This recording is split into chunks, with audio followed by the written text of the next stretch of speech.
ABP माझा, उघडा डोळे बघा नीट. चितळे बंधू 75 वर्षांच्या आपुलकीचं एक नवं नातं.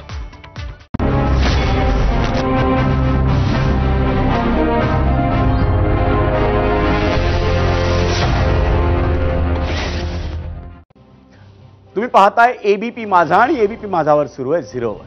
मंडळी, झिरोवरच्या दुसऱ्या सत्रात आपण पाहणार आहोत विविध शहरांमधल्या महापालिकेच्या महामुद्देमधील विशेष रिपोर्ट. आणि त्यासाठी पहिल्यांदा जाऊया भिवंडी.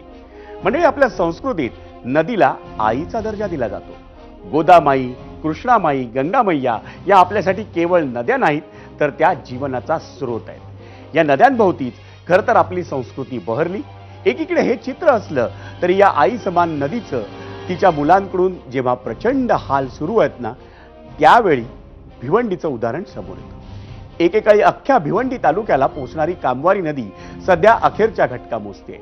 सांडपाणी, कंपन्यांमधलं रसायनयुक्त पाणी, कचरा सगळं काही या नदीत सोडलं जातं आणि त्याकडे कुणाचंही लक्ष नाही. किंबहुना जाणून बुजून लक्ष दिलं जात नाही असा भिवंडीतल्या नागरिकांचा आरोप आहे. पाहुयात महापालिकेच्या महामुद्देमधला स्पेशल रिपोर्ट.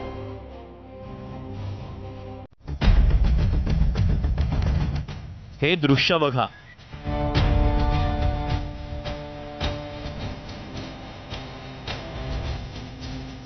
तुम्हाला वाटेल हा नाला आहे किंवा फुटलेलं गटार, पण तसं नाहीये. ही नदी आहे मंडळी.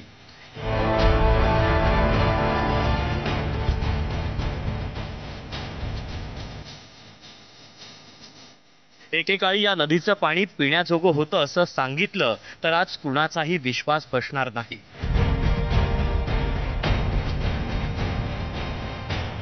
नदी पात्रात मोठ्या प्रमाणात जलपर्णीचे प्रमाण वाढले आहे. त्यामुळे जलचरांचे मोठे नुकसान होत आहे.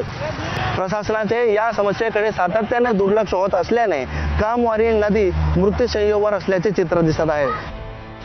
भिवंडी महानगरपालिकेचा मलनिस्सारण प्रकल्प अजूनही पूर्ण न झाल्यानं सांडपाण्यावर कुठलीही प्रक्रिया न करता ते या नदीत सोडलं जातं.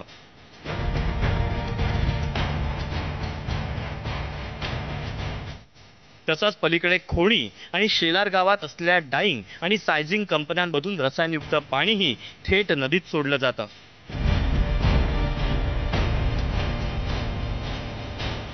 खरं तर महाराष्ट्र प्रदूषण नियंत्रण मंडळानं या कंपन्यांवर कठोर कारवाई करणं अपेक्षित आहे. मात्र तसं होत नाही. उलट प्रदूषण नियंत्रण मंडळाचे अधिकारी या कंपन्यांकडूनच लाच घेतात असा थेट आरोप इथले नागरिक करतायत.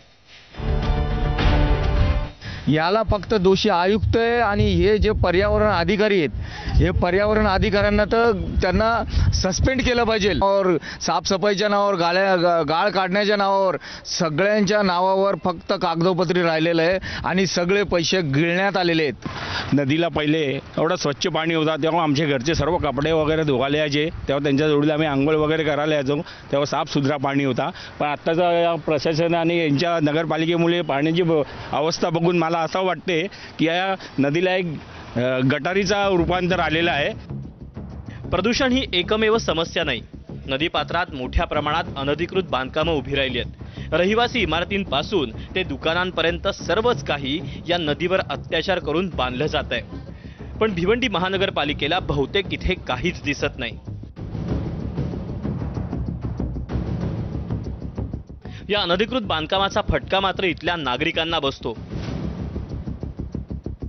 कारण नदीचं पात्र छोटं झाल्यामुळे दरवर्षी पावसाळ्यात इथे पूर येतो. लोकांच्या घरात पाणी जातं, ज्यामुळे त्यांचं मोठं नुकसान होतं. पाणी मोठ्या प्रमाणात घुसतं आहे. त्यामुळं मालमत्तेची हानी होते, जीवितहानीही होते आणि हे दरवर्षी होत आहे. फक्त आश्वासनांची खैरात केली जाते.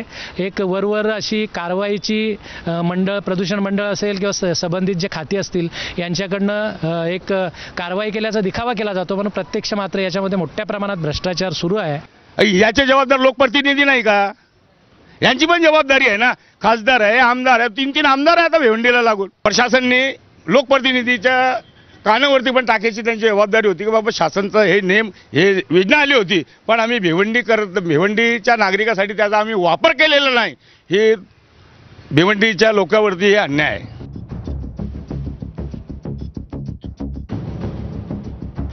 नदीपात्रातील गाळ काढण्यासाठी एकंदर तिला पुन्हा नदीचं रूप देण्यासाठी आता अनेक योजना राबवण्यात आल्या. 1999 ते 2003 या काळात कामवारी नदी स्वच्छतेसाठी केंद्र सरकारकडून 5.5 कोटी मिळाले. त्यातून पालिकेनं एक पोकलेन मशीन, एक बॅकहॉक आणि 20 डंपर खरेदी केले.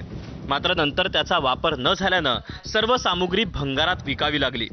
नंतर जिल्हास्तरीय जैवविविधता समिती स्थापन करण्यात आली. मात्र त्याचा फारसा परिणाम झाला नाही. सेंट्रल इन्फ्लुएंट ट्रीटमेंट प्लांट उभारण्यास सुरुवात केली होती. मात्र नंतर प्रकल्प रखडला. शासनाच्या जलसंधारण विभागानं ज्यांना जलनायिका ही उपाधी दिली त्या डॉक्टर स्नेहल दोंदे यांनी देखील प्रशासनावर परखड टीका केली.